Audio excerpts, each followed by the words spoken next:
നമസ്കാരം. ന്യൂസ് കേരള പ്രധാന വാർത്തകളുമായി CK നാസർ കാഞ്ഞങ്ങാട്. വയനാട് ദുരന്തത്തെക്കുറിച്ചും നിലവിലെ സാഹചര്യത്തെക്കുറിച്ചും പ്രധാനമന്ത്രിയെ ബോധ്യപ്പെടുത്തി സംസ്ഥാന സർക്കാർ.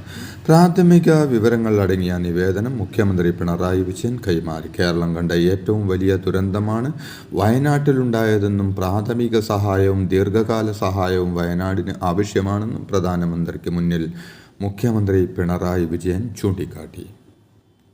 വയനാട് ഉരുൾപൊട്ടലിനെ ദേശീയ ദുരന്തമായി കാണണമെന്നും പ്രത്യേക പാക്കേജ് അനുവദിക്കണമെന്നും പ്രധാനമന്ത്രിയോട് മുഖ്യമന്ത്രി പിണറായി വിജയൻ ആവശ്യപ്പെട്ടതായി മന്ത്രിസഭാ ഉപസമിതി അറിയിച്ചു.